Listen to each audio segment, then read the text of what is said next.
Assalamualaikum warahmatullahi wabarakatuh.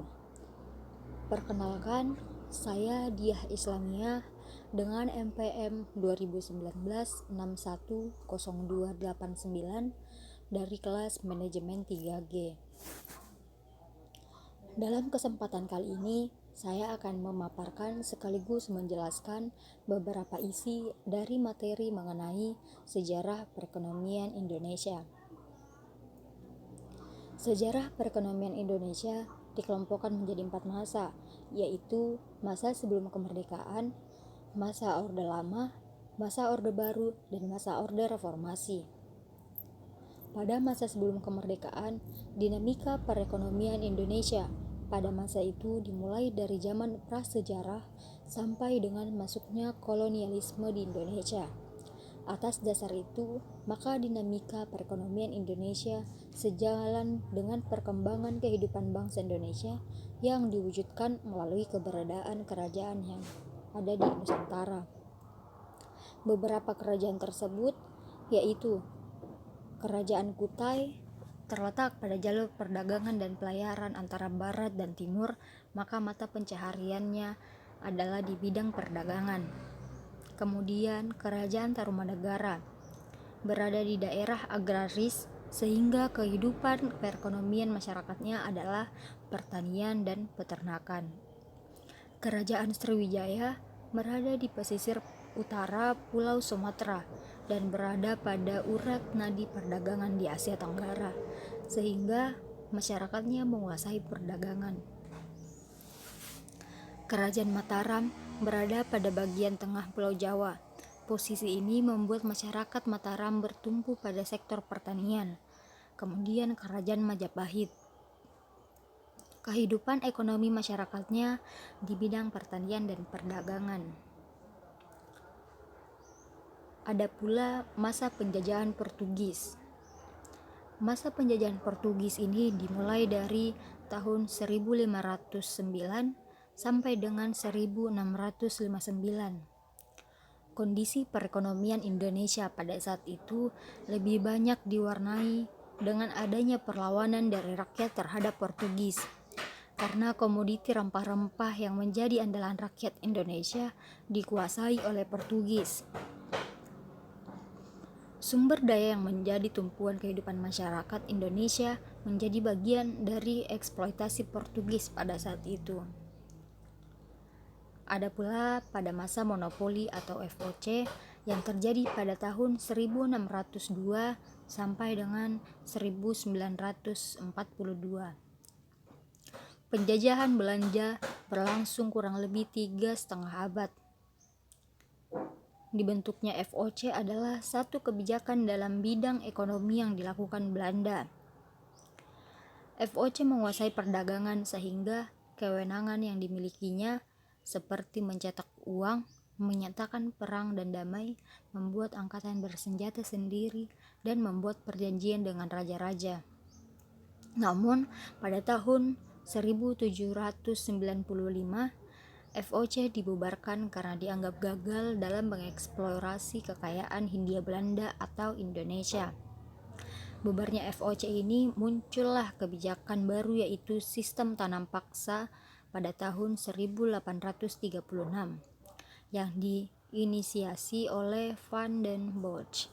Sistem ini bertujuan memproduksi berbagai komoditi yang diminta di pasar dunia. Hal ini merugikan Indonesia, tetapi Belanda sangat diuntungkan. Sistem ini juga ada sisi positifnya, yaitu masyarakat pribumi mulai mengenal tata cara menanam tanaman komoditas ekspor yang pada umumnya bukan tanaman asli Indonesia, dan masuknya ekonomi uang di pedesaan yang memicu meningkatnya taraf hidup.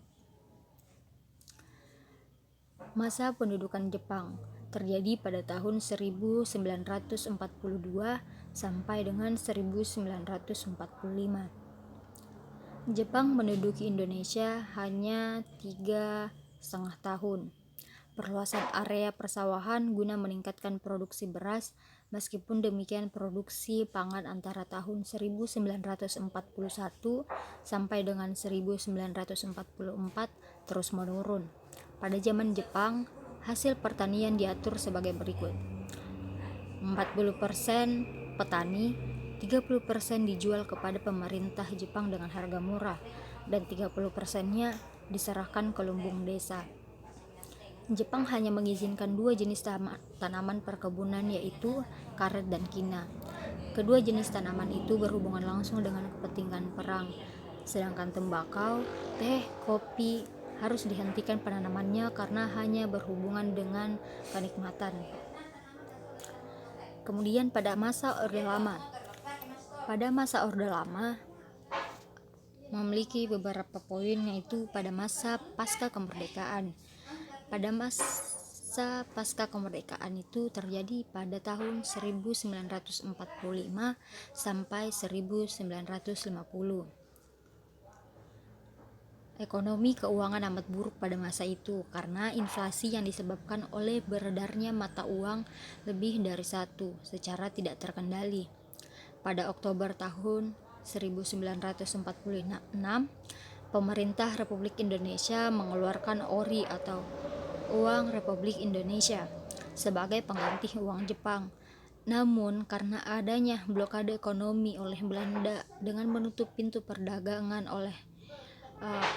luar negeri mengakibatkan kekosongan kas negara. Dan dalam menghadapi krisis tersebut, pemerintah menempuh beberapa kebijakan, yaitu pinjaman nasional, konferensi ekonomi, rencana 5 tahunan atau Kasimo Plan, keikutsertaan swasta dalam pengembangan ekonomi nasional, dan sistem ekonomi gerakan Benteng dan ekonomi Alibaba. Pada masa Orde Lama, masa demokrasi liberal yang terjadi pada tahun 1950 sampai dengan 1957 terjadi selama 7 tahun. Namun perekonomian diserahkan sepenuhnya pada pasar, padahal penguasa pribumi belum mampu bersaing dengan pengusaha non-pribumi, sehingga memperburuk kondisi perekonomian Indonesia. Usaha-usaha yang dilakukan untuk mengatasinya yaitu pemotongan nilai mata uang, pertumbuhan wira swasta pribumi, pembatalan sepihak atas hasil-hasil KMB, pembubaran Uni di Indonesia Belanda. Masa demokrasi terpimpin terjadi pada tahun 1959 sampai 1967. Demokrasi terpimpin terjadi setelah muncul doktrin Presiden 5 Juli 1959. Mulai saat itulah Indonesia menjalankan sistem demokrasi terpimpin. Akibat dari sistem ini berdampak pada perubahan struktur ekonomi yang akhirnya berjalan melalui sistem etatis, di mana segalanya diatur oleh pemerintah. Namun, ternyata sistem ini belum mampu memperbaiki keadaan ekonomi Indonesia. Ada beberapa akibat yang terjadi, yaitu devaluasi, kegagalan berbagai tindakan moneter, dan pembentukan deklarasi ekonomi untuk mencapai tahap ekonomi sosialis Indonesia dengan cara terpimpin. Kemudian pada masa Orde Baru. Pada awal Orde Baru, stabilitas ekonomi dan politik menjadi prioritas utama.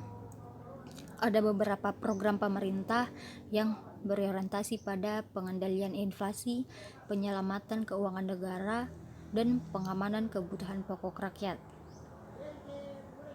Pada masa Orde Baru ini, Indonesia menerapkan sistem ekonomi campuran dalam kerangka sistem ekonomi demokrasi Pancasila.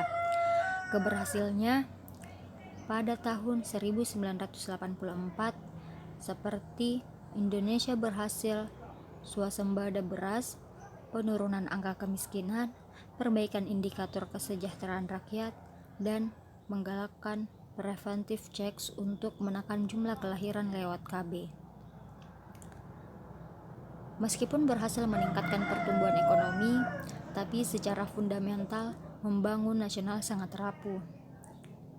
Akibatnya menjadi krisis dan merupakan imbas dari ekonomi global. Indonesia merasakan dampak yang paling buruk seperti harga-harga meningkat secara drastis, nilai tukar rupiah melemah dengan cepat, dan menimbulkan berbagai kekacauan di segala bidang terutama ekonomi.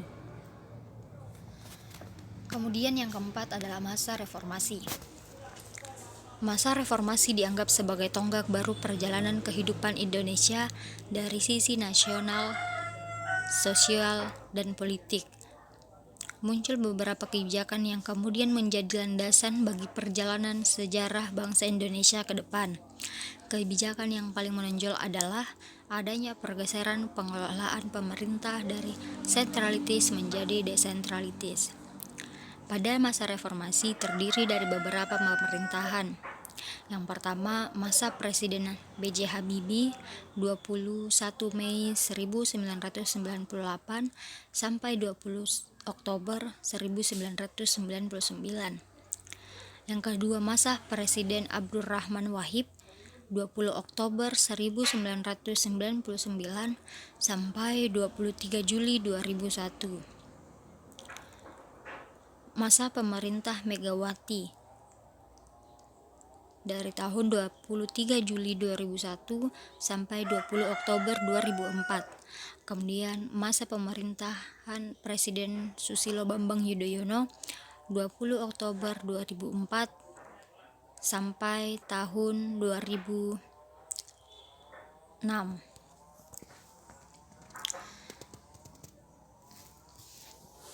Pada masa Presiden B.J. Habibie, melakukan beberapa langkah-langkah untuk menyelesaikan krisis moneter dan perbaikan ekonomi Indonesia, yaitu melikuidasi beberapa bank yang bermasalah, menaikkan nilai tukar tambah rupiah terhadap dolar hingga di bawah 10.000, membentuk lembaga pemantau dan penyelesaian masalah utang luar negeri, mengimplementasikan reformasi ekonomi yang diisyaratkan IMF, mengesahkan Undang-Undang Nomor 5 Tahun 1999 tentang larangan praktik monopoli dan persaingan yang tidak sehat. Yang terakhir, mengesahkan Undang-Undang Nomor 8 Tahun 1999 tentang perlindungan konsumen. Meski hanya singkat dalam masa pemerintahannya, namun B.J. Habibie menjadi peletak dasar bagi pemerintahan selanjutnya. Masa Presiden Abdurrahman Wahid. Kondisi perekonomian Indonesia pada masa pemerintahan Presiden Abdurrahman Wahid memiliki karakteristik sebagai berikut. Dibandingkan dengan tahun sebelumnya, kondisi perekonomian Indonesia dimulai mengarah pada perbaikan, di antaranya pertumbuhan PDB yang mulai positif, laju inflasi dan tingkat suku bunga yang rendah, sehingga kondisi moneter dalam negeri juga sudah mulai stabil. Hubungan pemerintah dengan IMF yang kurang baik, sosial dan politik yang tidak stabil dan semakin parah membuat investor asing menjadi enggan untuk menanam modal di Indonesia. Semakin rumitnya persoalan ekonomi ditandai dengan pergerakan indeks harga saham gabungan yang cenderung negatif dikarenakan lebih banyaknya kegiatan penjualan daripada kegiatan pembelian dalam perdagangan saham luar negeri. Masa pemerintahan Megawati. Masa pemerintahan Megawati ini mengalami masalah yang mendesak untuk dipecahkan, yaitu adalah pemulihan ekonomi dan penegakan hukum, dan kebijakan-kebijakan yang ditempuh untuk mengatasi persoalan ekonomi tersebut adalah meminta penundaan pembayaran utang luar negeri, kebijakan privatisasi BUMN, yang dimana privatisasi adalah menjual perusahaan negara di dalam periode krisis dengan tujuan melindungi perusahaan negara. Masa pemerintahan Presiden Susilo Bambang Yudhoyono. Presiden pertama yang dipilih oleh rakyat melalui pemilu pada tahun 2004 dan tahun 2019. Tahun 2009, pada masa jabatannya itu, Indonesia mengalami sejumlah bencana alam dan menjadi tantangan tambahan bagi presiden yang masih bergelut dengan upaya memulihkan kehidupan ekonomi negara dengan kesejahteraan rakyat. Kebijakan yang diambil oleh SBY yang dianggap kontroversial yaitu kebijakan mengurangi subsidi BBM, dilatar belakangi oleh naiknya harga minyak dunia, dan anggaran subsidi BBM dialihkan ke subsidi sektor pendidikan dan kesehatan, serta bidang-bidang yang mendukung peningkatan kesejahteraan masyarakat. Kebijakan bantuan langsung tunai atau BLT. Kebijakan ini ditunjukkan untuk memberikan bantuan langsung berupa tunai kepada masyarakat miskin. Kebijakan lain yang ditempuh juga adalah meningkatkan pendapatan per kapita melalui pengendalian pembangunan infrastruktur. Perkembangan dalam sektor utang luar negeri juga menggembirakan. Pada pertengahan bulan Oktober 2006, Indonesia melunasi seluruh sisa hutang pada IMF. Dan pada tahun 2010, pertumbuhan ekonomi Indonesia tumbuh signifikan seiring pemulihan ekonomi di dunia pasca krisis global yang terjadi sepanjang 2008 hingga 2009. Terbukti, perekonomian Indonesia mampu bertahan dari ancaman pengaruh krisis ekonomi yang terjadi di zona Eropa. Itu saja beberapa penjelasan dan pemaparan dari saya. Sekian dan terima kasih. Kurang dan lebihnya mohon dimaafkan. Wabillahi taufiq wal hidayah. Wassalamualaikum warahmatullahi wabarakatuh.